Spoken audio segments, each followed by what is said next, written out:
और दूसरा जो है चालान पेश कर दिया। गवर्नमेंट हमारी आई थी, 10 दिन के अंदर अंदर किसी को मालूम नहीं पड़ा, क्योंकि पहले से ही जो उन्होंने षड्यंत्र कर रखा था, इसलिए उन्होंने चुपचाप उस चालान पेश कर दिया कोर्ट के अंदर 31 दिसंबर को शायद, जिसको कल कोर्ट ने, हाई कोर्ट ने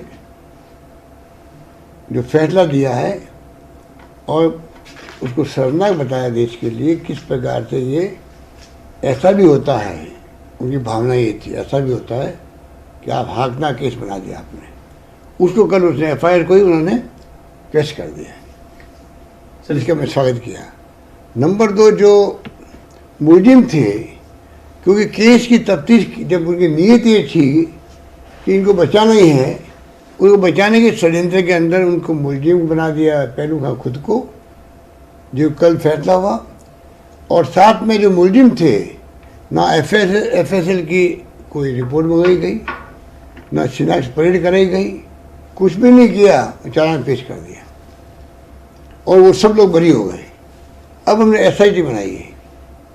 SIT बना करके हम लोगों ने SIT की रिपोर्ट के आधार पर पुनः हम लोगों ने अपील करी हाई कोर्ट के अंदर, अभी 10 दिन पहले ही। और मुझे उम्मीद है कि पहलू खां को न्याय मिलेगा।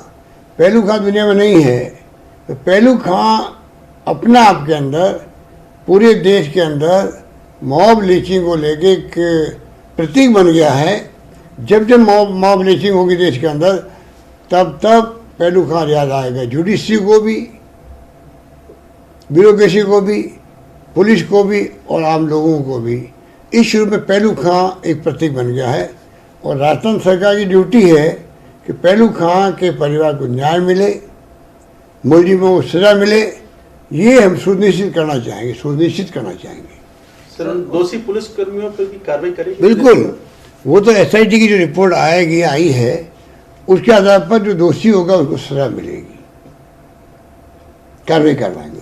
सर, उस समय जो इस तरीके का FIR करवाई, क्या वोट बैंक की राजनीति इसमें थी? इस वजह से राजनीतिक दृष्टि से ये पूरा किया गया था? और क्या कारण थे? और कोई कारण है ही नहीं। एक इंसान की जान चली जाए, चाहे वो हिंदू है, चाहे मुस्लिम है, चाहे सिख है, चाहे ईसाई है, चाहे फारसी है, चाहे जैन है। मेरा अपना सोच है कि चाहे एक इंसान मर जाए देश के अंदर, बेकसूर इंसान को भीड़ तंत्र का शिकार हो जाए, ये बर्दाश्त नहीं कर सकते। इसीलिए हमने कानून पास किया मॉब लिंचिंग के खिलाफ में। दुर्भाग्य से अभी तक वो कानून जो हमने पास किया है, वो अभी अटका पड़ा है होम मिनिस्ट्री के अंदर। भारत सरकार के गृह मंत्रालय में उसको रोकने का तुक किया है। जब सुप्रीम कोर्ट कह चुका है ऐसे कानून बनने चाहिए, पार्लियामेंट कानून बनाए, हमने बनाया तो राष्ट्रपति के साथ सामने आता साइन करने के लिए। अभी तक राष्ट्रपति महोदय के सामने वो गया नहीं, जहाँ तक मेरी जानकारी मिली है। गृह मंत्रालय में वो अटका पड़ा है, वो क्यों? इसका जवाब सरकार को देना चाहिए, गृह मंत्री अमित शाह जी को देना चाहिए। क्या कारण है? कोई समझने के परे हैं। हमने बनाया एक और कानून ऑनर किलिंग का।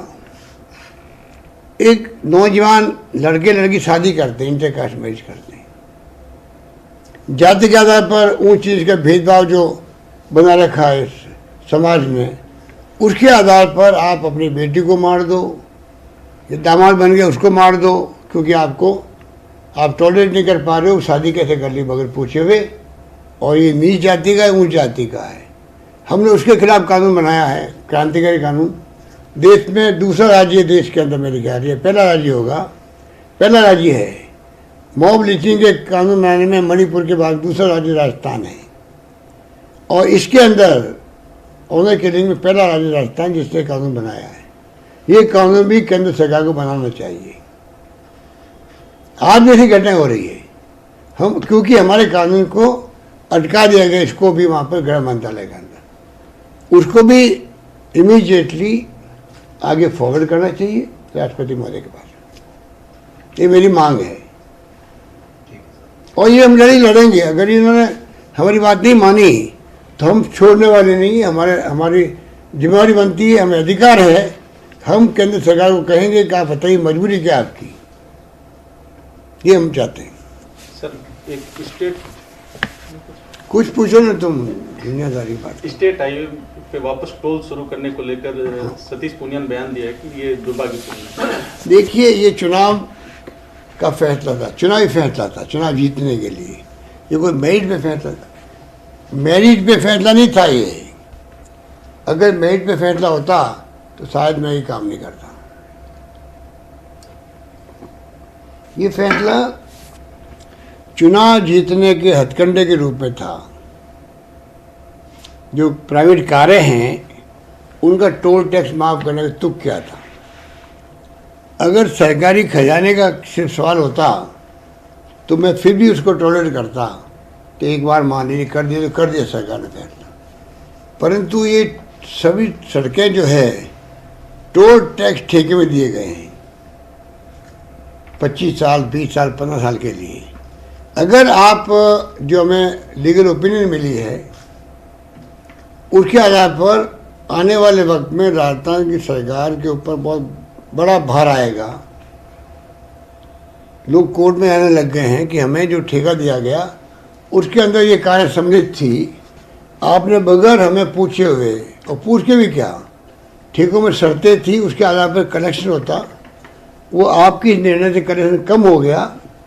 सरकार में दावे होंगे, दावे हो भी रहे हैं, उसके आधार पर आपको 500 करोड़ का, 1000 करोड़ का भार 3 साल बाद में आए तो सरकार कैसे चुका सकती है उसको? तो पब्लिक इंटरेस्ट के अंदर किया गया। और ये प्राइवेट कार वालों को चाहिए कि आप लोग सब सक्षम हो, इसको कोई इशू बनाने की जरूरत नहीं आपको। वेलकम, बल्कि प्राइवेट कार डीलर्स को इसका वेलकम करना चाहिए पब्लिक इंटरेस्ट के अंदर, मेरा मानना है। सतीश पूनिया जी को अभी वक्त लगेगा समझने में बातें। वो नए नए मुल्ला हैं, नए वो अभी जो नया मुल्ला होता वो जोर से भाग देता है, तो उनकी स्थिति बनी हुई है। उनको अभी अमित शाह जी ने, नरेंद्र मोदी जी के इशारे हैं कि क्यों हमारे आरएसएस पर, बीजेपी पर, अमित शाह जी पर, मोदी जी पर अटैक हो रहा है राजस्थान मुख्यमंत्री के द्वारा। इसलिए राजस्थान मुख्यमंत्री टारगेट बना के ही आपको राजनीति करनी है। ये विशेष उनको काम सौंपा गया है, वो काम निभा रहे हैं और मैं उनका स्वागत करता हूँ उनके कर्तव्य पूरा करने के लिए। सर उन्होंने अभी आपसे शिष्टाचार मुलाकात भी की और आरएसएस के बारे में एक पुस्तक भी आपको भेंट की है। वो तो देखिए हमारी राजस्थान की संस्कृति संस्कार है जो आज़ादी के बाद से चले आ रहे हैं कि पक्ष विपक्ष के लोग मिलें, आपस में बातचीत करें, मिलते जुलते रहें।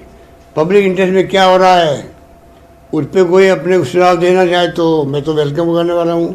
मेरे को वसुंधरा जी की तरफ मेरा व्यवहार नहीं है कि पब्लिक इंटरेस्ट की बात भी हम सुने नहीं। मैं तो चाहे विपक्ष हो उसकी बात भी सुनता हूँ, और मेरे अपने पक्ष के लोग हैं, पार्टी लोग हैं, वो भी आलोचना करते वो भी मैं सुनता हूँ। क्योंकि अगर मान लो विपक्ष को अधिकार है अपने सुझाव देने का पब्लिक इंटरेस्ट के अंदर, तो मेरी पार्टी के अपने नेता मुझे सुझाव दे, मुझे क्या दिक्कत है? मुझे उनको वेलकम करना चाहिए। तो मैं वेलकम उनको भी करता हूँ, इनको भी करता हूँ।